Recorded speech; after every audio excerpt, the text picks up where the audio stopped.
Dragilor, câteodată îmi vine să plâng, câteodată îmi vine să râd. Atunci când văd cum milioane de oameni sunt folosiți de aceste platforme multimedia drept niște instrumente pentru interesele lor. Încă de pe acum țin să menționez că nu are nicio legătură cu ceea ce se întâmplă în contextul acesta în jurul nostru, pentru că nu mă interesează foarte mult și sunt apolitic. Dar în ceea ce privesc aceste platforme și influencerii, pentru că și eu sunt unul dintre ei, ar trebui totuși să vă spun cum funcționează aceste platforme și cum vă folosesc pe dumneavoastră ca niște instrumente pentru interesele lor. Știu că acest videoclip nu o să aibă multe vizualizări și știu că poate să fie și banat sau ceva de genul acesta, dar pur și simplu cred că este momentul, deși nu vreau să fac asta, să vă spun exact despre ce este vorba și vă rog din tot sufletul să-l împărtășiți cu prietenii dumneavoastră și să îmi lăsați un comentariu în speranța că ați înțeles despre ce este vorba.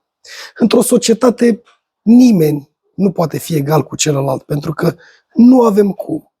Unii sunt mai inteligenți, unii sunt mai puțin inteligenți, unii sunt creativi, unii sunt mai tehnici.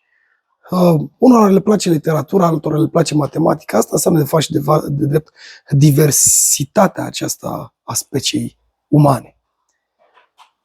Problema este că sunt momente în care ajungem să fim utilizați. Așa cum se întâmplă și cu aceste platforme. Fie că vorbim de YouTube, TikTok sau Facebook, pentru că niciuna dintre aceste platforme nu vrea să știe ceea ce o să vă spun eu, toate ne folosesc pe noi ca niște instrumente pentru interesele lor. Interesul lor primordial sunt banii, adică ca ele să facă bani din reclame, așa cum sunt și televiziunile. Și probabil știți. Urmăriți până la final acest videoclip, că ceea ce o să vă spun nu o să mai repet niciodată. Pentru că nu am de ce. Este foarte simplu să-ți dai seama că în spatele acestor platforme, și este reală, și o recunosc chiar ele, există niște algoritmi. Acești algoritmi ar putea fi comparați cu o inteligență artificială. Adică acești algoritmi, în funcție de ceea ce vă interesează și vă captează atenția dumneavoastră, calculează niște profile fictive, impropriu spus fictive, niște profile care le țin într-o bază de date în funcție de ceea ce vă interesează și vă captează interesul dumneavoastră.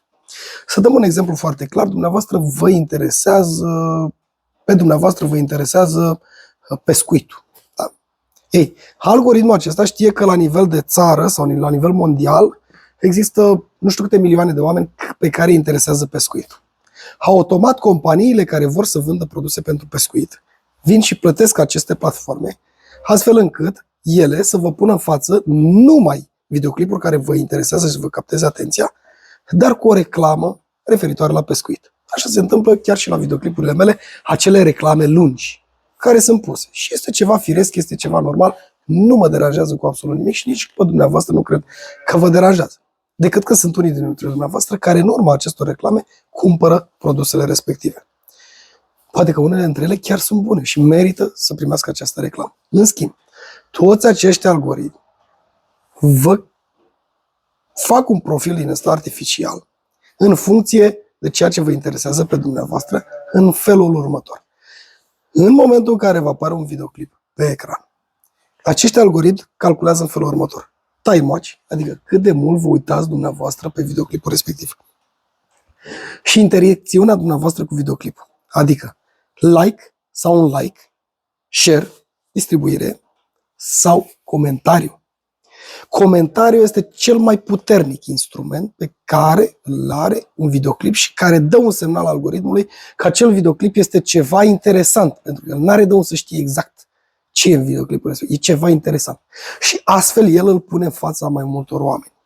Să spunem că eu fac un videoclip despre cum se taie pomii și am 6 comentarii, iar un coleg de-al meu face un videoclip despre cum se plantează căpșunile și nu are niciun comentariu.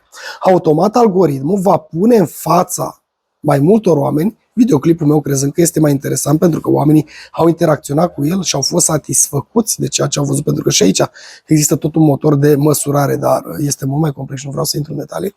Iar pe cel care nu are niciun comentariu și care n-a interacționat lumea cu el, nu îl mai afișează, nu vă mai recomandă, nu vi le mai pune în față. Astfel, dumneavoastră veți vedea pe diferitele platforme videoclipuri cu mai multe vizualizări sau cu mai puține vizualizări. Tocmai din cauza acestei interacțiuni a dumneavoastră cu videoclip. În funcție de câte vizualizări se fac în aceste videoclipuri și cât de mulți oameni se abonează la videoclipurile respective și la canalul respectiv devine mai puternic sau mai puțin puternic. Celui care a făcut canalul, îi se scoate ochii cu câțiva leuți acolo care îi dă pe 1000 de vizualizări sau ceva și mi se pare ceva normal ca cei care muncesc sau cei care să aibă un mic beneficiu. Toată lumea muncește pe bani. Dar banii cei mai mulți îi ia platforma pe spinarea celui care face videoclip. În schimb, există două forme de videoclip. Unul cu care sunteți de acord și nu vă deranjează cu absolut nimic și rezonați cu el și unele cu care nu sunteți de acord. Și acum vă dau un exemplu. Vin și vă spun o informație și fac un videoclip cum că pe lună, ieri, a fost filmat niște extraterestri, niște nave de extraterestri. Dumneavoastră, deși nu sunteți de acord cu mine, intrați pe videoclip, vă uitați la tot videoclipul sau la cât mai mult din el, vedeți ce bazaconii scot eu pe gură, chiar dacă este o informație falsă și vă dați seama de chestia asta. Și așa îmi faceți time watch, vă uitați mult la videoclip, iar totodată dumneavoastră veniți și dați comentariu. Bă, nu e adevărat, n-a fost, n-a adres, n-a nu știu ce, n-a știu. Ei, acest time watch și acest comentariu pe care mi-l dați îmi promovează videoclipul și mi-l duce foarte sus, deși este o informație falsă. Și astfel este pusă în fața tot mai multor oameni. Dar pe mine nu mă interesează dumneavoastră care nu sunteți de acord cu mine. Mă interesează partea aia mică care într-adevăr este de părere că există extraterestri acolo, că nu știu și așa mai departe. Și astfel aceea se abonează la mine. Eu devin un canal mai puternic și în funcție de asta câștig niște bănuți, dar și platforma mă are pe mine în spate care captez atenția oamenilor. Și astfel există un principiu prin care eu pot spune că printr-o afișare a unor videoclipuri cu care dumneavoastră nu sunteți de acord, există mai multe șanse ca acel videoclip să fie promovat și să ajungă acolo unde este ținta decât unul cu care sunteți de acord. Cum aș face, am cules un coș de mere. Da, am cules un coș de mere și ok. Poate dă un comentariu, poate dă un like, poate trece peste că nu-l interesează. Care dintre cele două videoclipuri așa să ajungă cel mai sus? Cel care țintește acolo unde vor. Și aici noi cu toții suntem instrumente prin care promovăm diferit conținut al unor persoane care apare în videoclipul și acel conținut, și prin faptul că sunt promovate, are o anumită țintă. Și de aceea, din punctul meu de vedere, este mult mai bine că atunci când nu ești de acord cu o informație pe care o găsești pe internet, să nu interacționezi cu ea.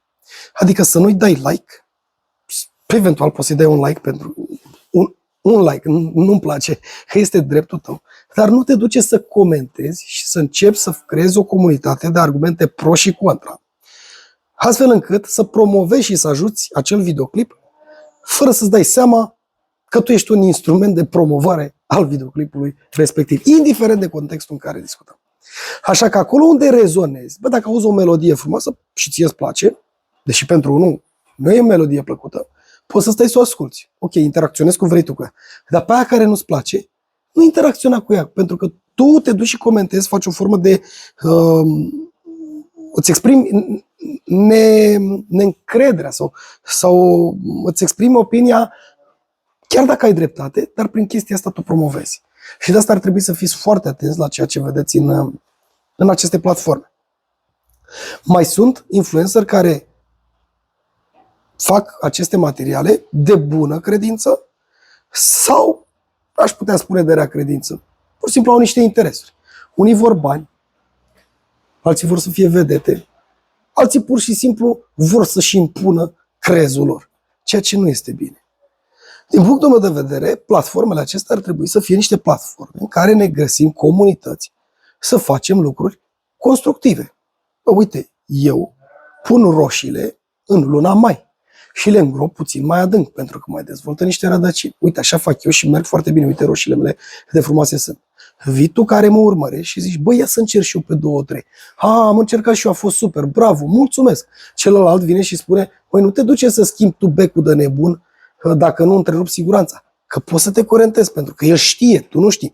Tu ai luat informația și zici, bravo, uite, omul ăla face ceva constructiv. Și așa se poate face în fiecare domeniu. Dar nu să ajungem pur și simplu să fim aceste instrumente prin care platformele nu fac nimic altceva decât să-și vândă reclama. Dar mai rău, pe lângă reclama și pe lângă produsul respectiv pe care poate să-l vândă, poate să vândă interese, poate să vândă opinii, poate să vândă influență, poate să vândă diferite lucruri care, așa cum am spus, unii oameni sunt mai creativi, le plac literatura, alții sunt mai tehnici, le plac matematica.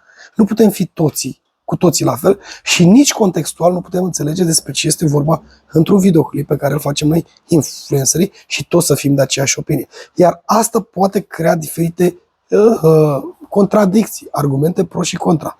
Un lucru constructiv din punctul meu de vedere. Dar atunci când nu este o problemă care este strict legată de noi sau ar putea degenera, ar fi bine să trecem cu vederea lucrurile cu care nu suntem foarte mult de acord și nu vreau să mă înțelegeți greșit, în sensul de promovarea lor. Nu că nu ne suntem noi de acord cu ele.